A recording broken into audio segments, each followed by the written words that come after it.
ഗൗരിക്ക് എന്താ തോന്നി ഇവര് പറഞ്ഞ പോലെ ഈ രാഷ്ട്രീയത്തെ ഗൗരവമായി കാണുന്നുണ്ടോ ഈ ക്യാമ്പസിൽ കുട്ടികൾ? ഇല്ല, അതിപ്പോ ചേട്ടന് ചോദിച്ചപ്പോൾ തന്നെ മനസ്സിലായിട്ടുണ്ടാവും. കാരണം പകുതി പേർക്ക് അവര് ഏത് നിയോജക മണ്ഡലത്തിൽ നിന്നാണെന്ന് തന്നെ അറിയില്ല. ജെൻസി കുട്ടികൾക്ക് രാഷ്ട്രീയം നിർബന്ധമാണോ? അത് ജനാധിപത്യ രീതിയിൽ ജീവിക്കുന്നതുകൊണ്ട് നിർബന്ധമാണ്. കാരണം എന്താണെന്ന് വെച്ച് കഴിഞ്ഞാൽ നമ്മളെപ്പോഴും പറയും, ഒരു വ്യക്തി എന്ന് പറയുന്നത് കുടുംബത്തിൽ നിന്ന് തുടങ്ങി സമൂഹത്തിലേക്ക് എത്തിപ്പെടുന്ന ഒരാളാണ്. അപ്പോൾ ഉറപ്പായിട്ടും നമ്മൾ ജീവിക്കുന്ന ചുറ്റുപാടെങ്കിലും അറിയുക എന്നത് ഇമ്പോർട്ടൻ്റ് ആയിട്ടുള്ള ഒരു കാര്യമാണ്.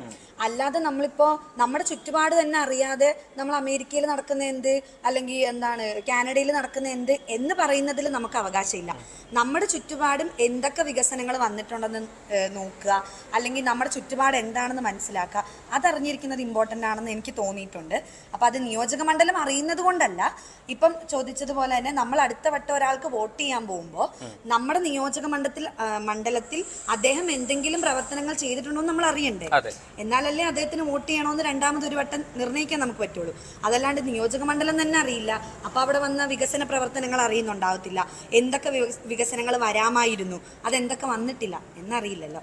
അപ്പം എനിക്ക് തോന്നുന്നത് ഈ ഒരു കാലഘട്ടത്തിൽ കുറച്ചും കൂടി എന്താണ്, ഇപ്പം ഞാൻ തന്നെ ആണെങ്കിലും പുറമേ കുറച്ചൊക്കെ പറയാനറിയാം, പക്ഷെ ഉള്ളിലേക്ക് രാഷ്ട്രീയത്തിനെ ഒരു ഇമ്പോർട്ടൻ്റ് ടോപ്പിക്കായിട്ട് കാണുന്നില്ല, എൻ്റെ ഒരു കാര്യം പറയുകയാണെങ്കിൽ. അപ്പം അത് കുറച്ചും കൂടി മാറണം. എനിക്ക് തോന്നുന്നു കുറച്ചും കൂടി പ്രായമാവുമ്പോൾ അതിലേക്ക് വരുമെന്ന് തോന്നുന്നു. ഓക്കെ, ഞാൻ ആദ്യം ഇവിടെ ചോദിച്ച ഒരു കാര്യത്തിലേക്ക് നിങ്ങളുടെ അടുത്തേക്ക് വരികയാണ്. നിങ്ങൾ എന്തായാലും ഇങ്ങനെ രണ്ട് ഫിസിക്സും കെമിസ്ട്രി ആണെന്ന് തോന്നുന്നു അല്ലേ? അത് കെമിസ്ട്രി, അത് ഫിസിക്സ്, അങ്ങനെ ഉണ്ടോ? അങ്ങനെ ഇല്ല, മിക്സ് ആണ്. ഓക്കെ, സന്തോഷം. ഈ സോഷ്യൽ മീഡിയയിലൊക്കെ കാണുന്ന ആളുകളെ സ്ഥാനാർത്ഥികളാക്കി നിർത്തുന്നത് എന്നതിൽ ഗുണം ചെയ്യും തോന്നിയിട്ടുണ്ടോ? ചിരിച്ചിട്ടൊക്കെ വിട്ടു. ഇവിടെ എന്താ തോന്നിയേ? അവരെ ഇൻഫ്ലുവൻസ് ചെയ്യുന്ന ആൾക്കാരുണ്ടാവുമല്ലോ. ഇപ്പം സോഷ്യൽ മീഡിയയിൽ ഇറക്കുന്ന റീൽസ് ഒക്കെ എങ്ങനെയാണെങ്കിലും കുറെ പേര് അതുവഴി ഇൻഫ്ലുവൻസ് ആവുന്നുണ്ട്. അപ്പോൾ അതൊക്കെ പേഴ്സണലി ഇഷ്ടങ്ങളാണല്ലോ. അപ്പം നമുക്കൊരാളെ വോട്ട് ചെയ്ത് ജയിപ്പിക്കണം നമുക്ക് ആഗ്രഹം ഉണ്ടെങ്കിൽ നമുക്ക് അവർ വോട്ട് ചെയ്യും. അല്ല ഇപ്പോൾ എൻ്റെ വാഗ്ദാനങ്ങളൊക്കെ സത്യമായിട്ട് നിറവേറ്റണം അങ്ങനെ ഒരു സ്റ്റേജുള്ള ശരിക്കുമുള്ള പാർട്ടി, അല്ലെങ്കിൽ ശരിക്കും ഈ രാഷ്ട്രീയത്തിൽ പ്രവർത്തിക്കുന്നവർക്ക് സത്യം അറിയാം എന്തൊക്കെ ചെയ്തിട്ടുണ്ട്, ചെയ്യുന്നില്ല. അപ്പോൾ വാഗ്ദാനങ്ങളാവാതെ ചെയ്തു കൊടുക്കുന്നുണ്ടെങ്കിൽ അത് അവർ ഇൻഫ്ലുവൻസ് ചെയ്യുന്നവർക്ക് നല്ലൊരു കാര്യം. ഈ അഭിപ്രായം തന്നെയാണ് ഇവിടെ. എന്താ അഭിപ്രായം പറഞ്ഞേ? ആദ്യം പറയൂല. മണ്ഡലം ഏതായിരുന്നു പറഞ്ഞേ? വയനാടാണ്. രണ്ടുപേരും വയനാടാണോ? ട്രിവാൻഡ്രത്താണ്. ട്രിവാൻഡ്രത്ത് ഏത് മണ്ഡലമാണെന്ന്? കൊളത്തൂര്. അപ്പോൾ കഴക്കൂട്ടം മണ്ഡലം അല്ലേ? ഓക്കെ. വയനാട്ടിലെ എവിടെയാ? മാനന്തവാടിയില്ല. ഓക്കെ. അവിടെയൊക്കെ എങ്ങനെയുണ്ട് മത്സരം? കഴക്കൂട്ടം നല്ല മത്സരം ഉണ്ടല്ലോ. വോട്ട് ചെയ്യാൻ പോകുന്നുണ്ടോ? നിങ്ങൾ ക്ലാസ് കഴിയാറായില്ലേ? അപ്പോൾ വോട്ട് ചെയ്യാൻ പറ്റും എല്ലാവർക്കും വോട്ട് ചെയ്യാൻ പറ്റും അല്ലേ? ഓക്കെ. അപ്പം ഈ സമാധാനം പോയല്ലോ എന്നല്ലേ. അപ്പോൾ ബസിലിയസ് കോളേജിലെ വിദ്യാർത്ഥികൾ ഇങ്ങനെ വളരെ ഗൗരവത്തിലും ഒപ്പം സരസമായിട്ടും ഒക്കെ ഈ തെരഞ്ഞെടുപ്പിന്റെ ചൂടിനെ പറ്റിയൊക്കെ പറയുന്നു. ഇവിടെ നല്ല ചൂടുണ്ട്, ആ ചൂട് ഒന്ന് കുളിർപ്പിക്കും. ആരാ? അഭിഷേക് ഒരു കുളിർമഴയായി പെയ്തിറങ്ങാമോ? എന്നാ മൈക്ക് പിടിച്ചോ. ആരാധിക്കേ മഞ്ഞു പെയ്യുമിടവഴി രാവേറയായി കാത്തു നിന്നു മിഴി നിറയെ നീ എങ്ങു പോകിലും അകലേക്കുമായിലും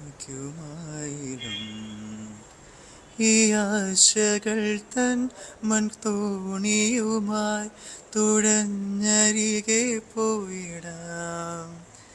എൻ്റെ നെഞ്ചാകെ നീയല്ലേ, എൻ്റെ ഉന്മാദം നീയല്ലേ, നിന്നെ അറിയാനുള്ളു നിറയാൻ ഒഴുകി ഞാൻ എന്നും ഒരു പുഴയായി ആരാധിക്കേ.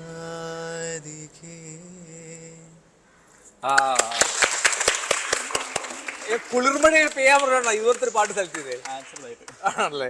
ഞാനേ ഈ പാട്ടോട് ചോദിച്ചപ്പോൾ എന്തായാലും ഞാൻ ജെൻസി പിള്ളേരുടെ കാര്യം ചോദിക്കാനുള്ള വൈബ് തേടി വന്നാണല്ലോ. ഈ ക്യാമ്പസിലെ വൈബിൽ ആരാധികയുണ്ടോ? എന്റെയൊക്കെ വിചാരത്തിൽ ഇലുമിനാറ്റിയോ അല്ലെങ്കിൽ അതുപോലെ ഇപ്പോ ഹനാൻഷയുടെ പാട്ടുകൾ അല്ലെങ്കിൽ ജപ്സി ഇതൊക്കെയാണ് ഇവിടെ തുടങ്ങിയത്. കൊറിയൻ കുറെ പാട്ടുകളൊക്കെ ഉണ്ടല്ലോ, എനിക്കറിയില്ല. ഈ ആരാധികയൊക്കെ എപ്പോഴും ക്ലാസിക് ലവേഴ്സ് ഉണ്ട്, ഈ മെലഡീസിന്റെ ലവേഴ്സ് ഉണ്ട് ക്യാമ്പസിൽ പാട്ടിന്. ഒരുപാടുണ്ട്. നിങ്ങൾക്ക് മെലഡീസ് ആണ്. ആരാ കൊറിയൻ? കഴിഞ്ഞ ദിവസം എന്റെ മകൾ എന്നോട് പറഞ്ഞു, പിന്നെ ജസ്റ്റ് എ ബോയ്, ജാപ്പനീസ് ആണല്ലേ, അത് പാടാൻ പറ്റുമോ? അത് വല്ലാത്ത വരി. എന്നോട് അടുത്ത പ്രാവശ്യം വരുമ്പോ വീട്ടിൽ വരുമ്പോൾ അത് കാണാപ്പാടം പഠിച്ചിട്ട് വരണം പറഞ്ഞേക്കുന്നത്. കൊറിയൻ പാടാൻ പറ്റുമോ? കൊറിയനും എനിക്ക് ഞാൻ പാട്ട് ഇച്ചിരി പാടാം. അതിന്റെ അകത്തെ പാട്ട് വേറെ പാട്ട് ഓക്കെ, വേറെ പാട്ടിക്ക് വേറെ പാട്ട്. ഓക്കെ. മഴയേ